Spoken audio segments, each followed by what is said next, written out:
नमस्कार। अलका विजिता शुक्ला चैनल में आप सभी का बहुत बहुत स्वागत है। साफ कहो सुखी रहो। जी हाँ, आज का हमारा टॉपिक यही है, साफ कहो सुखी रहो। कई बार जीवन में ऐसी परिस्थितियाँ आती हैं जहाँ पर हम संकोचवश अपनी बात को कह नहीं पाते, अपनी बात को रख नहीं पाते, अपने विचारों को व्यक्त नहीं कर पाते। हमें डर होता है कहीं हमारे परिवार के लोग नाराज़ ना हो जाएं, कहीं इसका कुछ बुरा असर ना पड़े, कहीं इससे घर में माहौल ख़राब ना हो जाए, कलेश ना हो जाए। लेकिन ज़रा सोच कर देखिए कि ऐसा आप कब तक कर सकते हैं। क्योंकि देखिए, चुप रहना वहाँ पर उचित होता है जहाँ पर आपके चुप रहने से किसी का भला होता हो। लेकिन जहाँ पर चुप रहने से आपका फ्यूचर ख़राब हो रहा हो, आपका जीवन ख़राब हो रहा हो, बर्बाद हो रहा हो, वहाँ पर चुप रहना हमेशा गलत होता है और वो गलतियों को बढ़ावा देता है, वो एक तरह के अनर्थ को बढ़ावा देता है। एक छोटा सा एग्जाम्पल, कई बार ऐसा होता है, अभी तो समझ लीजिए आज के समय में तो बहुत कम होने लगा, नहीं तो हम लोगों के बचपन में होता था। और अभी भी बहुत से परिवार ऐसे हैं जहाँ पर बेटियों की शादी तय की जाती है, तो वहाँ पर घर के बड़े लोग शादी तय करते हैं। ये काम बड़े लोगों के ही होते हैं और होना भी चाहिए। लेकिन कई परिवार ऐसे हैं जहाँ पर घर के बड़े इस चीज़ का फैसला करते हैं और बड़ों में भी कौन, सिर्फ जेंट्स, यानी कि जो लड़की के पापा हैं, ताऊ हैं, चाचा हैं, मिल के किसी परिवार को चुनते हैं, किसी लड़के को पसंद करते हैं, यहाँ पर बेटी की शादी करनी है। उस विषय में बेटी की माँ तक को नहीं पता होता। बेटी की तो बात छोड़ दीजिए, उसकी माँ को भी नहीं पता होता। और जब उसके बारे में बेटी सिर्फ बात सुन रही होती है, कई बार ऐसा होता है कि बेटी के बराबर उसकी एजुकेशन नहीं होती लड़के की, या उसने किसी से सुन रखा होता है वो देखने में बिल्कुल अच्छा नहीं है, आदत का अच्छा नहीं है, यानी कुल मिलाकर उसके कई सारे अवगुण लड़कियां सुन लेती हैं, लेकिन फिर भी वो नहीं बोल पाती। तो उसके बाद में रिजल्ट क्या होता है, नहीं बोल पाने के कारण रिश्ता वो तो हो गया, लेकिन जो बाद में होता है वो किसको झेलना होता है, लड़की को। अब वहाँ पर क्योंकि उसकी माँ को भी नहीं पता था, तो जब उसकी बेटी के ऊपर परेशानी आती है तो सिवाय दुख के अलावा कुछ भी नहीं।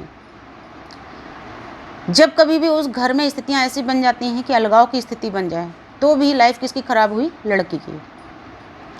तो ऐसी स्थिति में अपना मुंह खोलना ज़रूरी होता है, संकोच को किनारे करना ज़रूरी होता है और अपनी बात को रखना ज़रूरी होता है। क्योंकि उस समय यदि आपने वो गलती नहीं की होती चुप रहने की, वहीं पर आपने अपना मुंह खोला होता कि ये रिश्ता आपको मंजूर नहीं है, तो शायद आज आपकी लाइफ अच्छी होती। ठीक उसी तरीके से कई बार ऐसा होता है कि सब कुछ अच्छा अच्छा देख करके माता पिता एक लड़की का रिश्ता करते हैं,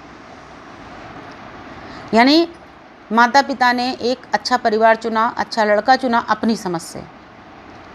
उसके बाद में वो अपनी बेटी से भी बात करते हैं, बेटी को वो लड़का दिखाते भी हैं, परिवार भी दिखा देते हैं, उसके बारे में पूरी तरीके से बताते हैं। और अभी तो समय बहुत चेंज हो गया है, फ़ोन पर भी पहले से ही बातें शुरू हो जाती हैं। उसके बावजूद भी कभी कभी स्थितियाँ ऐसी होती हैं कि अगले को समझना इतना मुश्किल होता है कि पहले कुछ भी पता नहीं चलता है। 4-4, 6-6 महीने या 1-1 साल बातचीत होने के बाद में रिश्ते होते हैं, उसके बावजूद भी लड़की उस लड़के को समझ नहीं पाती या लड़का उस लड़की को पूरी तरीके से समझ नहीं पाता और रिश्ता हो जाता है। उसके बाद में परिस्थितियाँ ऐसी बन जाती हैं कि किसी भी तरीके से कोशिश करने पर, लाख कोशिश करने के बावजूद भी लड़की उस घर में अपने आप को एडजस्ट नहीं कर पाती और फिर परिस्थितियाँ बनती हैं अलगाव की। तो अलगाव में भी कुछ परिवारों में तुरंत डिसीजन ले लिया जाता है डिवोर्स का, लेकिन आज भी हमारे समाज में कोशिश यही की जाती है कि जहाँ तक हो सके रिश्ता चलता रहे, निभता रहे, और कोई भी रिश्ता हो उसमें प्रयास पूरे करने चाहिए, अधूरे कभी नहीं छोड़ने चाहिए।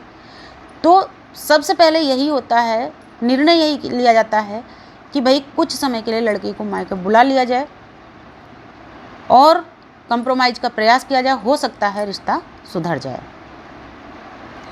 लेकिन कई बार ऐसा होता है कि कोशिश करने के बाद भी वैसा नहीं हो पाता है, और समाज हमारा ऐसा है कि जब शादी के बाद में लड़की मायके आती है तो हफ्ता 10 दिन तो अच्छे से निकल जाता है, लेकिन उसके बाद में मोहल्ले वालों को बातें हजम नहीं होती, मोहल्ले वालों का डाइजेशन खराब हो जाता है, उनका पेट गड़बड़ हो जाता है, उनके अंदर उथल पुथल हो जाती है कि आखिर ये लड़की इतने दिनों से यहाँ पर क्यों है।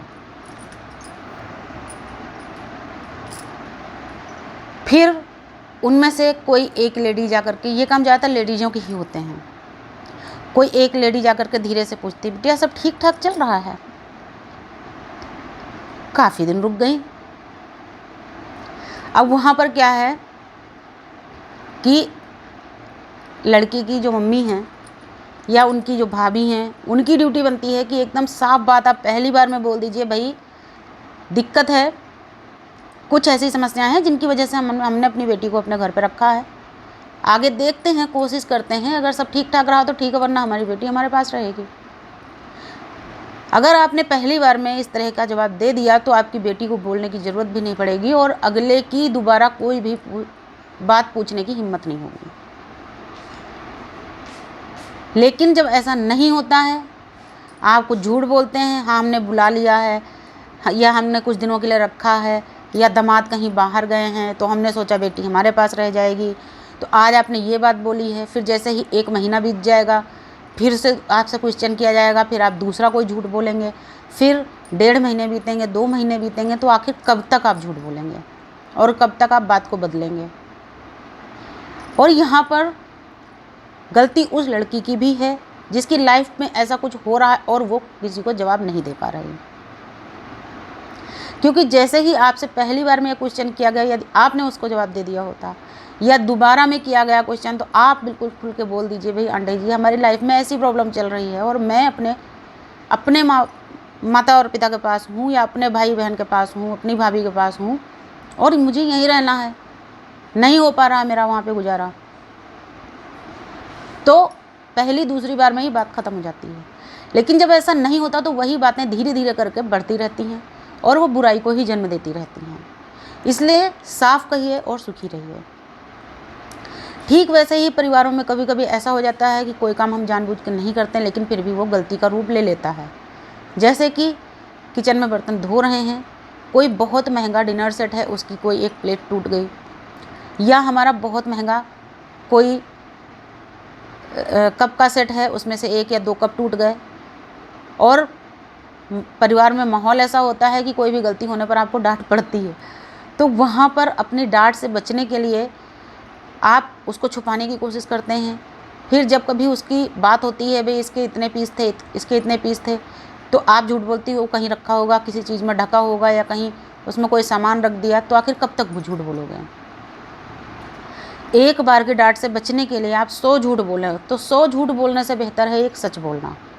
अगर आपने एक बार में सच बोल दिया, उसी समय आपकी डांट पड़नी है तो ठीक है भाई, डांट पड़ जाएगी, लेकिन दोबारा आप बच जाएंगे, क्योंकि जिनको आपको डांटना ही है तो वो किसी दूसरे बहाने को लेकर डांटेंगे। जिन लोगों में आपको कमी ढूंढनी ही है वो दूसरी चीज़ को लेकर ढूंढेंगे। तो इससे बेहतर है आप तुरंत के तुरंत उसी बात को सच बोलिए। तो जीवन हमारा ऐसा होता है, इस जीवन में बार बार झूठ बोलना उचित, झूठ बोलना सिर्फ वहीं पर उचित होता है, चुप रहना सिर्फ वहीं पर उचित होता है जहाँ पर हमारे झूठ बोलने या चुप रहने से किसी का कुछ भला हो रहा हो, किसी का कोई बिगड़ा काम बन रहा हो, किसी की ज़िंदगी सुधर रही हो। लेकिन जब कभी भी सिर्फ हमारे चुप रहने के कारण हमारी अपनी लाइफ ख़राब हो रही हो, हमारी ज़िंदगी में कुछ गलत होने वाला हो, तो वहाँ पर हमें चुप नहीं रहना चाहिए। वहाँ हमें अपना मुँह खोलने का पूरा अधिकार होता है, अपनी बातों को, अपनी भावना को व्यक्त करने का पूरा अधिकार होता है, और गलत चीज़ का विरोध करने का हर व्यक्ति को पूरा अधिकार है, क्योंकि लाइफ हमारी है। हमारी लाइफ में जो भी बीतेगा आगे वो बर्दाश्त भी हमें करना है, और उसमें हम उस कंप्रोमाइज़ कर पाएंगे या नहीं कर पाएंगे। गलत माहौल अगर ठीक हमारे अपोजिट माहौल हमें मिल जाता है तो उसमें हम किस तरीके से अपने आप को ढालेंगे, ये सारी चीज़ें हमें करनी होती हैं। क्योंकि शादी एक ऐसी चीज़ है कि उसके बाद में जो भी होता है उसमें सिर्फ जो 2 जीवन बर्बाद होते हैं, एक लड़के का, दूसरा लड़की का। क्योंकि परिवार वाले तो सिर्फ आपसे सहानुभूति प्रदर्शित कर देंगे, इसके अलावा बेचारे कुछ कर भी नहीं सकते। तो क्यों ना हम समय से पहले ही अपना मुंह खोलें और समय रहते हम किसी चीज़ को सोच लें, क्यों हम गलत को बढ़ावा दें। तो इस वीडियो का उद्देश्य सिर्फ इतना है कि चुप उतना ही रहिए जितना उचित हो, क्योंकि अति का भला न बोलना, अति की भली न चूक। जहाँ पर आपको समझ में आए कि चुप रहने से आपके संग धोखा होगा, आपकी लाइफ ख़राब हो जाएगी, बिल्कुल चुप मत रहिए। नमस्कार, धन्यवाद।